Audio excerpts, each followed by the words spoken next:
Hey, we're so glad you decided to join us on YouTube. You're about to hear a message from our teaching team. We hope this message helps equip you for freedom and to find purpose in your everyday life. We stream our online services every Sunday.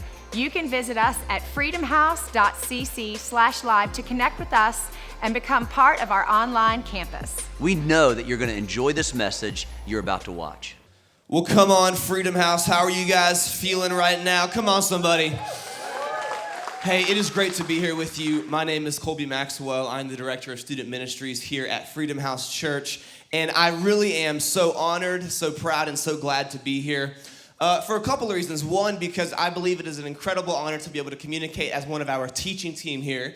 If you're not aware, maybe it's your first time here today, or maybe it's been a while since you come to Freedom House. We do an incredible thing here that I think is very unique in a world that is so digitized. We have at every single one of our campuses all across the city, we have live communicators sharing a word from God that's been placed on their hearts. So right now, I think it's kind of cool to think about, right now, at this very second, we can think about at South End and at Lake Norman, someone is getting onto a platform just like this, and all across the city, the word of God is being proclaimed right now, and we are just one house, or one room in a house that's being preached the gospel across the city. Pretty cool, right? Pretty incredible that we get to be a part of that, and it's easy to forget sometimes as we're sitting here in this room right now that, man, right across the city, this is happening right this very second. And secondly, I'm proud to be able to communicate to you guys today because this is my very first time at Central Campus. Come on, right? I have preached at South End, I've preached at Lake Norman, but for some reason, they have kept me away from Central Campus. I don't know what the issue was. I don't know what I did wrong. I'm not sure what the problem was, but they have kept me far from here. But I know the pastors pretty well, and I've finally convinced them and they're my parents if you didn't know, to allow me to, I'm just joking. But I was here actually a couple weeks ago for our student takeover tour, which was incredible. And they were like, all right, fine. I guess he did 15 minutes. We'll give him a full hour and a half today. I'm just joking. They all got nervous, took a deep breath. Just 35. And I'll go short, I promise, today. And so I figured that before I even get started today on Central Campus, which is, like I said, my very first time, there's something that I've realized that I think is important for us all to know. I think it's interesting how you know how good a message is going to be before the person ever communicates. Like you guys know, because I've sat in thousands of sermons my entire life. I think there's a couple tells, 3 tells to know if a preacher's going to tell a really good sermon. And you guys will know exactly what I'm talking about. The first one is how they say the word God, right? Like someone goes up and they say, God said, not a good sermon coming up, right? They say, God. And you're like, oh, this is going to be real good. Right? The second one, which I think is just incredible for me to see, is when someone is bold enough to walk up here with just a Bible in their hand. Right? They have no notes. I mean, I'm like, dude, what, do you memorize the thing? Like what in the world? You're walking up here with just a Bible. That's bold. Right? That's real bold. That's real bold. The third one is when they bring, and this is probably the biggest tell of them all. You know it's going to be like the most fire sermon you've ever heard when someone brings up their own sweat rag. And so today, I don't know how this sermon's going to be. I don't know what's going to happen today. I don't know what the words are going to be.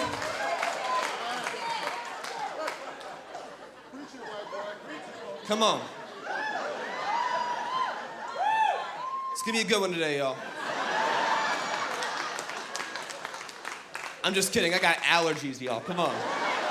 Real talk. That's from my nose. Oh, goodness. We're talking about crop circles today. We're talking about crop circles. We've been in this series for the past couple of months.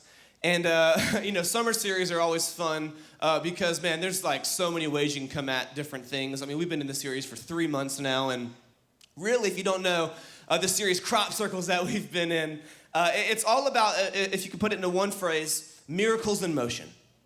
That's been the entire series, is what we've been talking about for the past couple of months. And so today, as we are moving forward with this is kind of the topic for the past couple of months. It's all about the miracles that we have in motion for our life. The way it relates to crop circles is back in, however long ago before they had video cameras, that sort of stuff, they would go out into their fields in the morning and there would be these huge circles that were imprinted and pressed into the grass, and they ultimately didn't know how what they saw with their eyes had arrived there. And in the same way, so many of our miracles look the exact same. We go out and we see the results of it, but we ultimately don't know how it got there in the first place. And so today, as we move forward with our topic, with our lesson, with our sermon, with our message, let's keep that in mind as we move forward, that, man, a miracle is in motion. And so today I want to move forward with that and define, maybe so we can get on the same terms, what a miracle is for me as we move forward, so we can understand each other a little bit better, because I believe this is a conversation this morning. This is the definition of a miracle that I'm going to be preaching on today. A highly improbable or extraordinary event, development, or accomplishment that brings very welcome consequences. This is about as basic as I think an understanding we can have, right? This is what a miracle, plain and simple, this is what a miracle is, right? We can, man, that is crazy, but I'm sure glad it happened, right? That's the best way I can say it. That's what a miracle is for me. And I don't know about you guys, but I love to look at things differently. It's just part of who I am, right? I love to try to view things from a side angle. I love to try to look at things from maybe top down or bottom up. Whatever someone says how they understand something, I want to try to understand it differently. That's just part of my personality. I'm an Enneagram type 5. It's just part of what I like to do. Anyone have a friend that blames their moral failings on their personality type, right? It's like, why'd you punch me? Well, I'm an 8-wing 7 Sagittarius with a side of branch. It's like, what? What are you talking about? You just hit me. Right? I like to look at things differently. It's somewhere inside of my heart. I like to just understand things differently. And because of that, naturally, it makes me kind of weird, right? Weird people in the house today. Let's be honest, right? Come on. We're all a little weird. Just ask your wife. And so today, with that in mind, I want to look at maybe miracles from a different perspective. I want to look at miracles from maybe a side angle or a top down or a bottom up. I don't really know, but these are some of my thoughts on miracles today. This is an open conversation that I'm having with myself in my mind right now, and this is what I have been pondering about and thinking about in regards to miracles. And I would love to let you guys in on this conversation, because I really do believe that it's important for us in our day today. I grew up thinking a lot about miracles. I grew up, like I said before, in this church, I think 17 years now this September, which is crazy. I've been at this church my entire life, and as a result of that, I've been contemplating miracles my entire life. You just hear about it at home, you hear about it at Sunday, and I remember this one particular season of my life. I was probably 12 years old. It was getting around October, and there was this particular holiday in October that many of us know. It's a very popular holiday for Christians, the Harvest Festival. Come on, somebody. Come on. If you're a Christian here, you know what I'm talking about. If you don't know what I'm talking about, you're normal, and it's called Halloween. But obviously, I grew up very Christian, and Halloween is most obviously the devil's birthday. So we did not celebrate it. It was not part of our household. We didn't talk about Halloween. It was the Harvest Festival. And we had harvest parties, and we had costume harvest festivals. It was a great time. We had apple cider. It was incredible. It was great. We didn't trick or treat. We trunk or treated, right? Come on, somebody. It's okay if it's out of a trunk.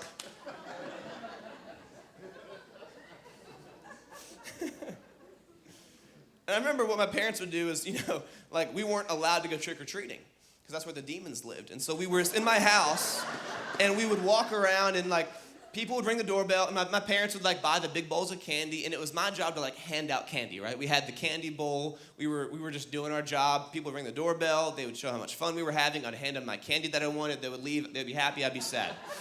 And that was my life. October. That was October for me. And I remember I would just spend that day handing out candy, doorbell ringing, off the chain, people coming, all that sort of stuff. Like I said, 12, 13 years old. And I remember that night, I was like laying in my bed, and for some reason, maybe this is just a memory that I have, maybe it's real, maybe it's not. You know those memories you have, you can't tell if they're real or not, but you look back on them, you're like, it probably was real. And I remember just sitting in my bed at night, and I was like, man, all this talk about, like, I'm gonna pray for some candy right now, y'all. And so, because all my friends got candy, they took my candy from me. And so I sat there with this empty bowl, and I was like, God, I'm gonna go to bed right now. I serve you, God. I'm not out there right now. I'm inside.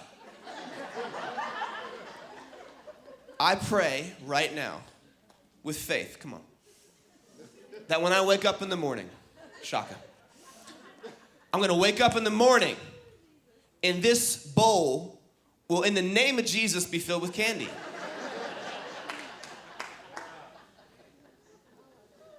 Prayed it, laid my head down, man, and I was excited because I didn't get any candy on Harvest Festival.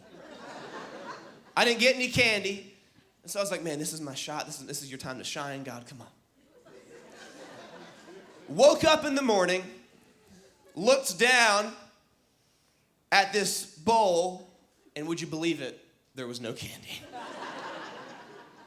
There was no candy to be seen. Sad Colby, right? And that's like, it's kind of a funny thing.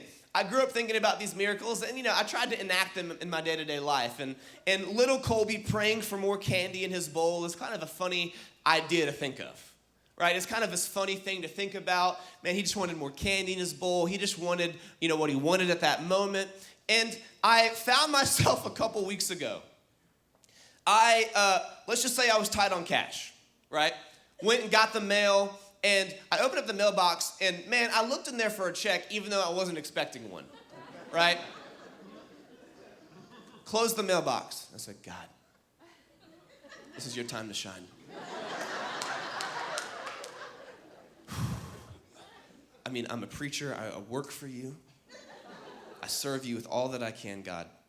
Opened up the mailbox, peeked inside, and once again, it was empty. And I wonder if our understanding of miracles has not matured as we've grown as Christians. I wonder if Candy Bowl Colby has just brought his bad habits of believing in miracles in that capacity forward into my faith now. And in the same way that I woke up praying for what I felt like I needed right then, praying for more candy, I wonder what the candy is for myself today and maybe for you. I wonder maybe what we wake up in the mornings opening our mailbox looking for, things that we really want right now, God. When really we are living ultimately, and I'm guilty of this myself, like I just told you, living, maybe not maturing in our faith as God has called us to. Living as candy bowl Christians looking to God to satisfy our cravings. Is it hot in here? Just me, okay.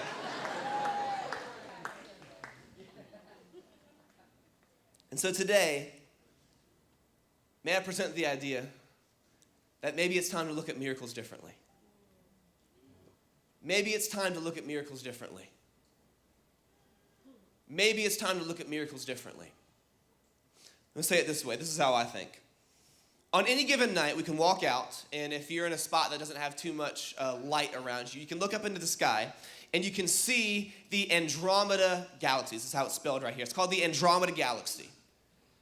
The Andromeda Galaxy is the furthest object that we can see with our naked human eyes.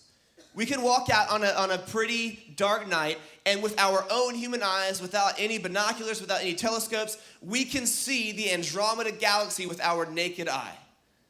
This is the furthest possible thing that our eyes can pick up here on Earth on a normal night. Look, y'all, the Andromeda, this is a galaxy. This is a massive structure in space.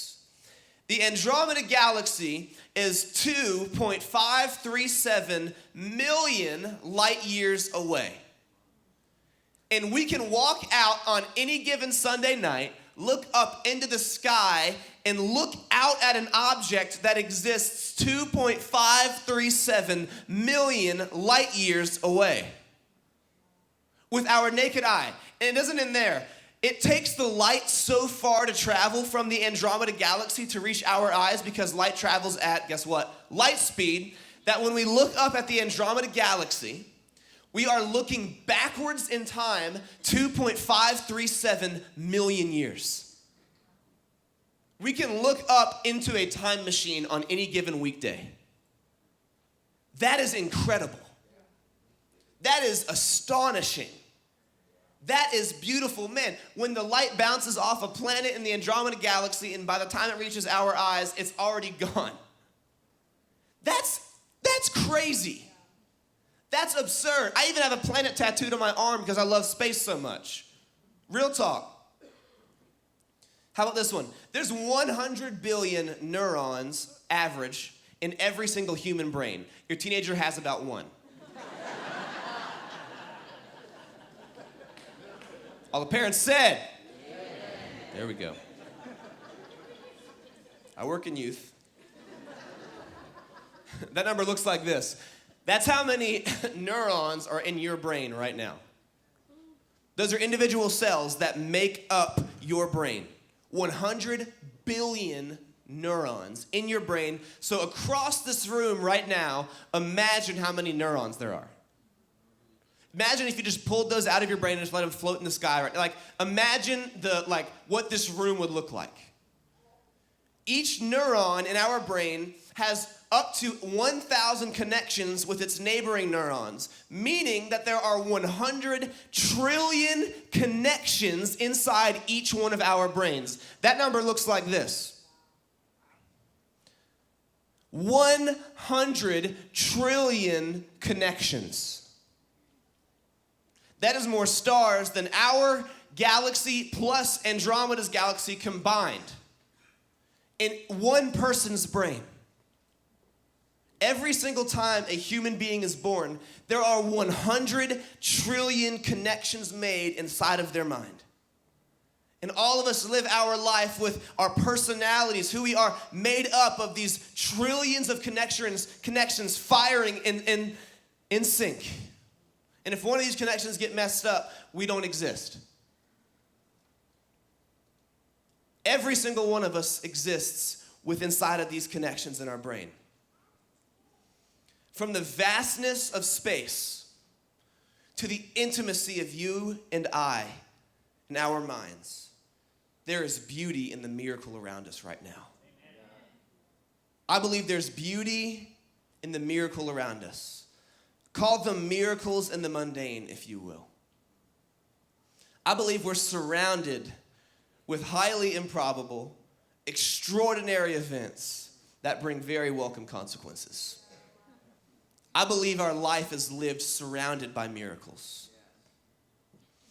Now that we've maybe widened our horizon, now that we've stepped into maybe my thought process of what it means to exist as a miracle, my focus today, my topic today is a simple one. It's being a miracle. Being a miracle. To throw back to what I talked about earlier, I believe maybe, myself included in this, and this is a daily struggle. Every day, maybe we're looking for a miracle when God has called us to be one. We're looking for a miracle in our life. looking for an escape, looking for a way out, when God has called us not to look for a miracle, but as Christians to be a miracle. Luke chapter 6, verses 37 and 38 in the NIV version says this: "Do not judge, and you will not be judged. Do not condemn, and you will not be condemned. Forgive, and you will be forgiven." Verse 38, "Give, and it will be given to you. A good measure, pressed down, shaken together, and running over, will be poured into your lap. For with the measure you use, it will be measured to you." Now, if you guys didn't know, I'm getting married in like 33 days. Pretty crazy, right? She's here in the front row, Madison. I mean, we're talking about extraordinary events that are miraculous, that have a good ending. Miracle, right? This verse that I just read, I've been learning a lot about that verse. I'm getting married in a couple of weeks. Like, I have now been living with a fiance for the past 3 months and living my life with a girl in it, which is just a whole experience in itself, right? Crazy.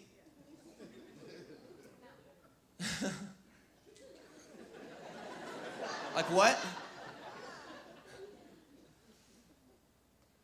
Here's what I've learned.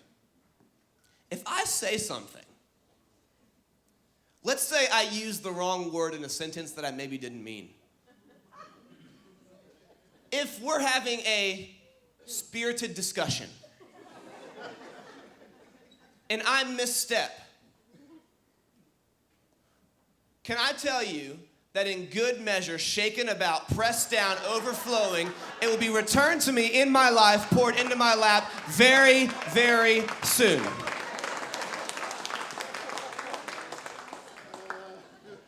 I've learned this lesson. I've wisened up. My dad and I will hide. I'm just joking. I'm just joking. The principle exists, though. If I give out judgment, I will receive judgment back. If I give out condemnation, I will receive condemnation back. If I give out forgiveness, I will receive forgiveness back. This is known as the law of reciprocity. This exists in our world today. This is not karma. This is the law of reciprocity. What I give out, I'm more likely to get back. Generous people just happen to be generous back to them. Like, it's crazy how it works out. Maybe from a selfish perspective, maybe as Christians, it's okay to be selfish in this regard when we look at miracles. Maybe when we look at miracles, we can understand that when I become a miracle for someone else, the law of reciprocity exists, and maybe through me being a miracle, God ultimately answers my prayers. Pressed down, shaken together, and running over in our life. Maybe it's time to start looking not for the miracle to be answered in our life, but to shift our perspective and say, hey, how can I look for opportunities to be a miracle in someone else's life? And when that shift happens, I believe things work a little bit differently in our human interactions. Because I do believe that God's main method of transportation is through people. That is God's primary mode and method of transportation. Because God's been in the delivery business a lot longer than Amazon has. But he does not have one-day shipping.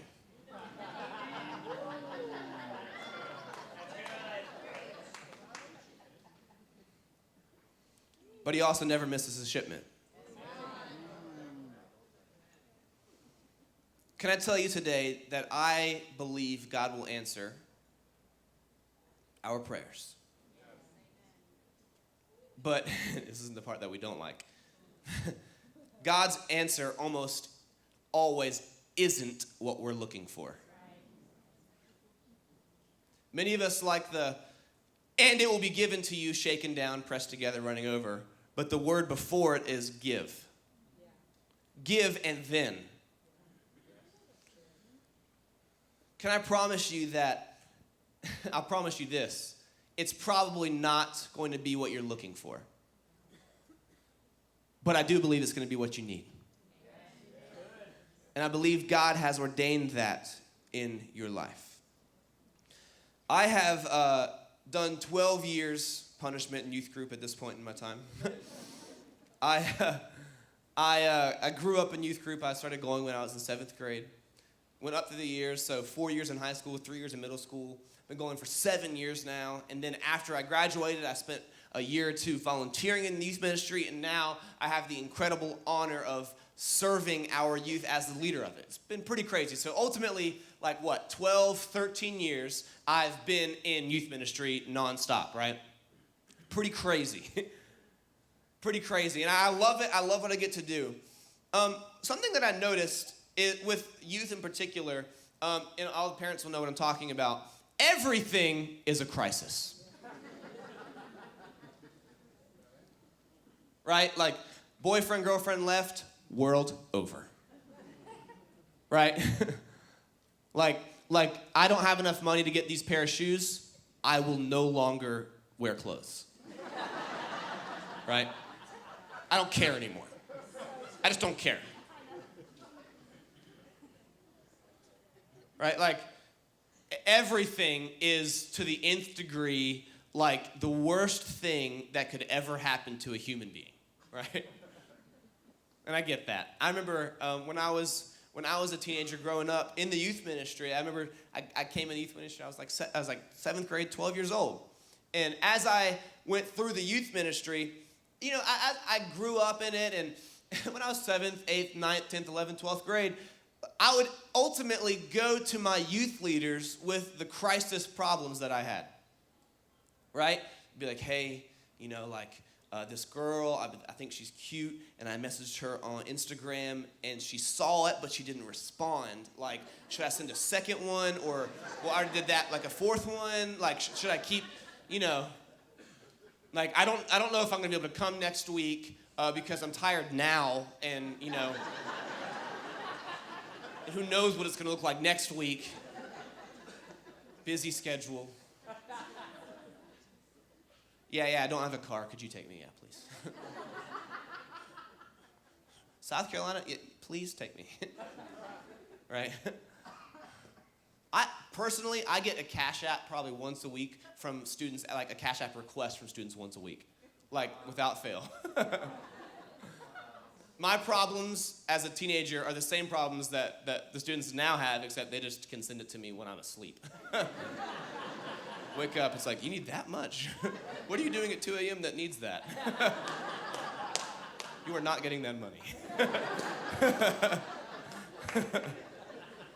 True story. True story. As I grew up in youth group, my needs evolved, if you will. They matured probably. What I needed as a 7th grader, I didn't need as a 10th grader. And what I asked of my leaders as a 10th grader, I didn't ask anymore as a 12th grader. As I got older, my perspective shifted. Here's kind of what it looked like. I stopped necessarily asking for help, and I stopped looking for ways out. I stopped looking for ways out. And as I got older, as a 12th grader, and even now as a youth leader, I morphed from being the one who needed the help into slowly turning to be the one who has the opportunity to help. I slowly started becoming what I needed, but for others. I heard a quote this week, and I think it sums up this perfectly. It says this: when you were a kid, you were waiting on the cavalry to arrive. When you got older, you realized you were the cavalry. And as I grew up, as I got older, as many of us do, as many of you have become parents, as many of us get more responsibility, we stop necessarily look for how we can be helped, but ultimately how we can bear the responsibility of helping others.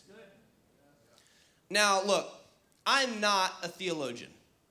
I'm not. I'm 22 years old and I have the internet.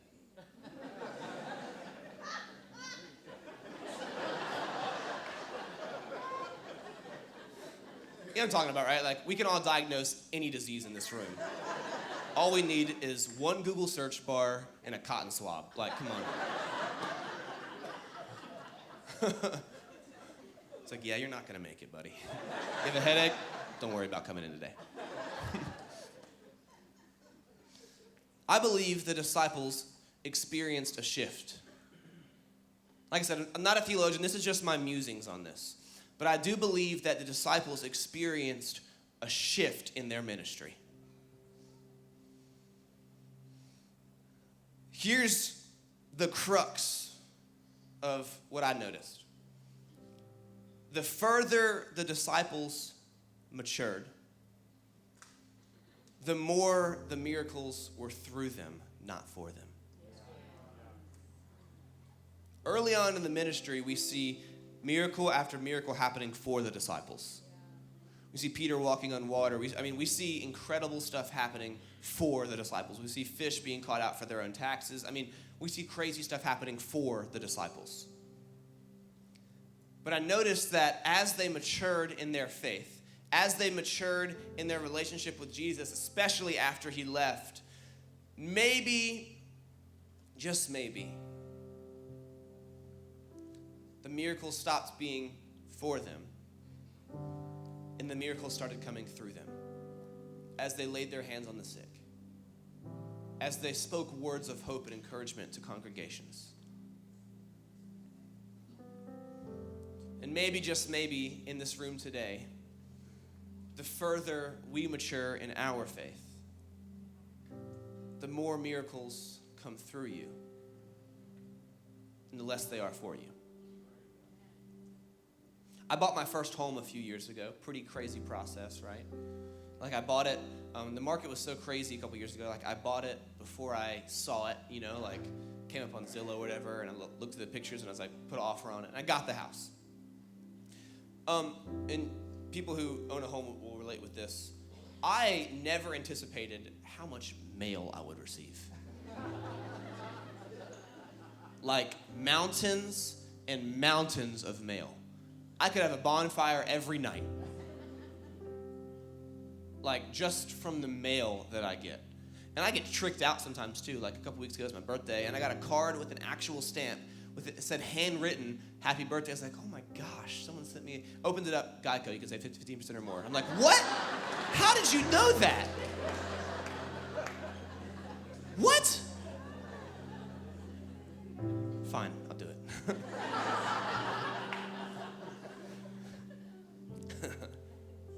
But there's so much, I still get it, so much mail. If you Google something, you get mail about it, right? It's crazy.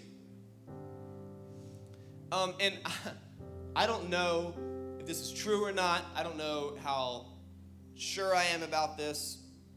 But when I bought the house, there was an elderly man that lived there. And look, I don't know where he is now. All I know is that my neighbors never saw him leave the house. So when I bought my home, I'm gonna leave it at that. Right? Don't track it with me. I got a deal.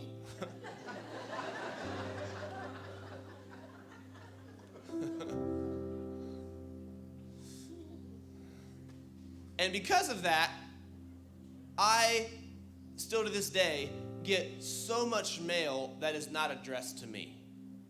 Like, I have written, not live here anymore, sent it back. Like, I have done everything. I have changed my address over to this new house. Like, I've done everything that I can imagine to stop getting these letters to this person. Probably once a week I get a letter or some type of pamphlet or all 2 of them or all 8 of them. Like, I get so much. And they love Sears. Like, I get so many Sears catalogs that does not have my name on it.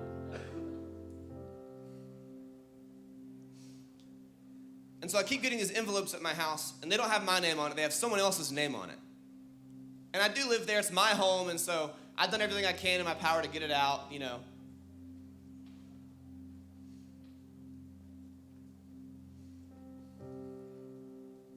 So I'll go to my mailbox sometimes and I'll open it up and I'll be looking for a letter that's mine, something that I've ordered, something that I've asked for, something that I've paid for, something that I've looked for, something that I've desired, whether it's a check coming in the mail, whether it's an Amazon package. I go to my mailbox looking for something that I feel like I am owed. And oftentimes I will pull out an envelope that is in my hand with someone else's name on it. Maybe we keep opening up the mailbox looking for our miracle when God has handed us an envelope with someone else's name on it.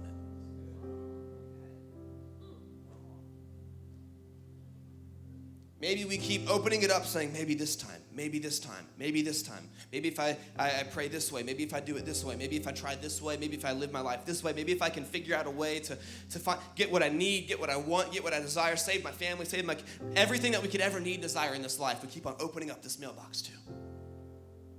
Ignoring the single envelope that sits inside unannounced. And if we pull that envelope out, we want to ignore it. It's not what we asked for. I didn't ask for this. This doesn't have my name on it. Maybe it's because we were meant to give it to someone else.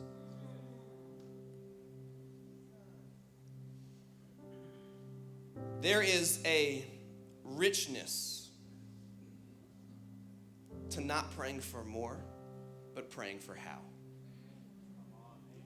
And that richness, when it saturates your life, there is a peace, there is a confident joy that no matter what you open up in life, can I tell you that there is a confidence that comes with knowing that no matter what you get, you can always give. And let's be real, even if what we circled doesn't come true in our life, we know that in our back pocket we can take out an envelope and say, hey, this envelope is not addressed to me. It has someone else's name on it. And give it to them. How can we be what someone else needs today? And that's where I close. Maybe it's time for a miracle to come through you as we mature in our faith. Let's pray. Every head bowed, every eye closed. I want to explain the reason we're here. If you've never been here before and you're wondering what's all happening right now, welcome home, first of all. This is a community that cares about you and loves you. And the reason we do is because we believe that our life has been saved and changed by a miracle that happened 2,000 years ago, the death and resurrection of Jesus Christ. And because of that miracle that we've experienced in our life and in our hearts, we live our lives differently. Accepting that miracle into our life looks like letting go of our past and stepping into a future made new and made free in Jesus. If that is appealing to you, or you would like to engage into that process and that lifelong journey of learning how to live your life for somebody else and calling yourself a Christian, if you would like to do that right now, if you could just raise your hand for me. Just a couple hands, thank you. And then now, maybe in this room, if you're like me and you've struggled with asking for more instead of asking how. If you'd like to receive strength in that, and that's all I'm going to pray for, is just strength for you. And you want guidance on what that looks like, and for God to remind you day in and day out. If you could just raise your hand for me right now. There's hands all across the room as well. Well, let's pray. If you could repeat after me. Say, God, I give you my life. I give you my all. And I give you my heart. I accept your sacrifice for my life, and I leave my past behind and step into the new. Free, in you. God, I pray for peace and guidance as I ask not for more, but for how, where, when can I serve others with the gifts you've given me.